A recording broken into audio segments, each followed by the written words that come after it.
For the first time ఓ పాస్టర్ని interview చేయబోతా ఉన్నా. లలిత్ కుమార్ గారు. లలిత్ కుమార్ గారు అతనితో మాట్లాడవలసినంత అవసరం లేదు. వీళ్ళేంటండి బచ్చాగాలు నా దృష్టిలో. లలిత్ కుమార్ కానీ కరుణాకర్ సుగ్గాన్ కానీ చెప్పను అన్నారు కాబట్టి చెప్తున్నాం. ఆ అడుక్కు తినేవాడు సమాధానం చెప్తే అంత, నాకు చెప్పకపోతే అంత. ఆడి దగ్గర సమాధానం లేదు. రైట్. నేను రీసెంట్గా కరుణాకర్ సుగ్గున ఇంటర్వ్యూ చేశాను. హిందూ సోదరుడు. హిందూ సోదరుడు కదండి, ఒక మతోన్మాది. ఒక మతోన్మాది హిందూ కదా అతడు. మరి మీదేంది? నేను క్రిస్టియన్ అండి. మీరు మతోన్మాది కాదు. ఇతర మతాల గురించి నేనేమన్నా తప్పుగా మాట్లాడుతూ బురద జల్లితే నన్ను అనొచ్చు మతోన్మాది అన్న. సృష్టి ఏ విధంగా ఏర్పడ్డదంటే ఏమంటారు మీరు? దేవుడు సృష్టించిన జగత్ అండి. దేవుడు ఎక్కడి నుంచి వచ్చింది? దేవుడు ఆయన అసాధ్యుడండి. దేవుడు ఎట్లా సృష్టించాడు, ఎలా సృష్టించాడు బైబిల్లో రాయబడిన. Praise the lord. Praise the lord. జై శ్రీరామ్. Praise the lord. జై Shriram. Praise the lord. Praise the lord. Praise the lord. Praise the lord. Praise the lord. దేవుళ్ళు ఎంతమంది?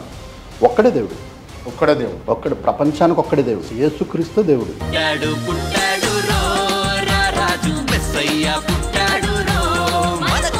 రెండవ తరగతి మూడవ తరగతి చదువుతున్నటువంటి ఒక పాప, 7వ తరగతి చదువుతున్నటువంటి కొంతమంది విద్యార్థులు, 3 విద్యార్థులు తనని లైంగికంగా రేప్ చేసి తనకి ఒక రాయి కట్టి ఒక కాలువలో పడేసినప్పుడు వేసుకొస్తే ఏం చేస్తాం?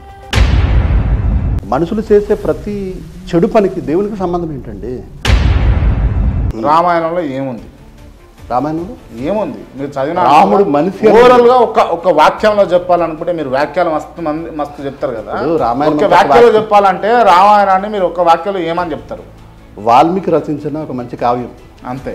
అంతకు మించి దాంట్లో జరిగింది వాస్తవాలు అవాస్తవాలు ఏం లేవంటారా? నేనేమంటానంటే అండి, ఇది హైందవ సహోదరులు ఎలా తీసుకుంటారో తెలియదు కానీ నా పరిశీలనలో తేలిన ప్రకారంగా బ్రాహ్మణుని కల్పించిన సృష్టి ఇవన్నీ.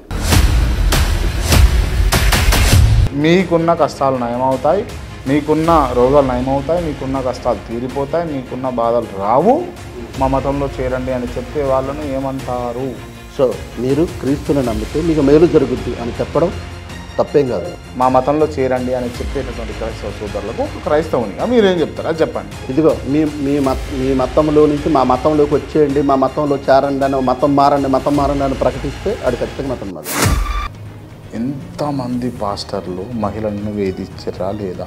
మహిళలతో న్యూడ్ కాల్స్ మాట్లాడిరా లేదా? మహిళలతోటి అసభ్యంగా ప్రవర్తించాలని వాళ్ళ దుర్బుద్ధి చూపించరా లేదా? ఒప్పుకోండి.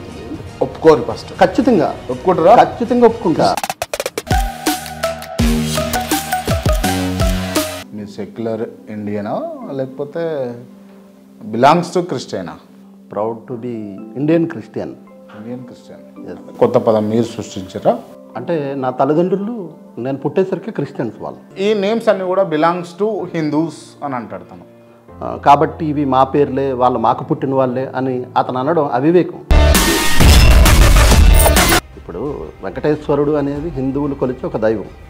ఆ పేరు పెట్టుకుని లంగా పనులు చేస్తే, క్రిస్టియానిటీలో చేసేటటువంటి లంగా పనుల గురించి మాట్లాడండి. లంగా పనులు ఏమంటారా?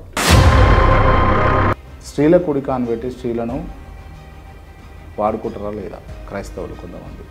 అలా మాట్లాడి అలాంటి నిందలు వేసినోడు బుద్ధిహీనుడండి. అది కరుణాకర కావచ్చు, ఎవడైనా సరే. ఆ దొంగలను మీరు దొంగలు, అట్లా చేసేవాళ్ళు లంగా పనులు అని చెప్పి చెప్పుకుంటారు. అలా చేసిన మూఢనమ్మకాలు చాలా ఖండించామండి మేము. ఇక మీరు ఏదో అన్నారు ఇందాక, నూనె గురించి మాట్లాడారు.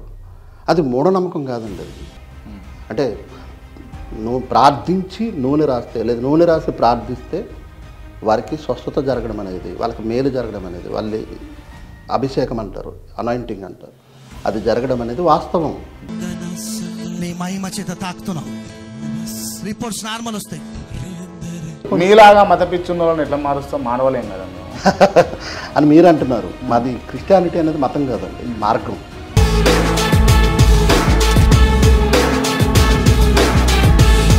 ఇప్పుడు అవునండి, ఇప్పుడు ఎవరైనా తప్పు చేస్తారు, మారాలి కదా.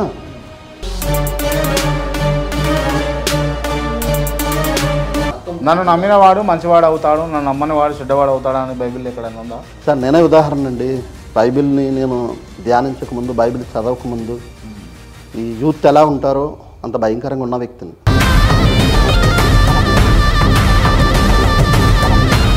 ఇంతమందిని ఎందుకు తీసుకొని వచ్చారు?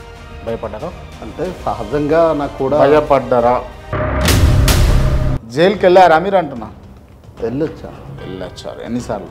ఒక ఫస్ట్ 2 times వెళ్ళాను. అదే కేసులో రెండోసారి నేను వాయిదాలకి. కానీ లంగా పనులు చేసినటువంటి మీరు ఆ పరిశుద్ధ గ్రంథం పట్టుకొని పరిశుద్ధులు అయిపోతారా?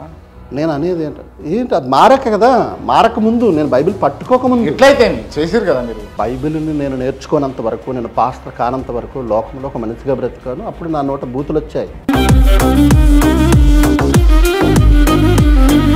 శ్రీరాముడు రామాయణం వివరించిన దాని ప్రకారంగా రాముడు దేవుడు కాదు.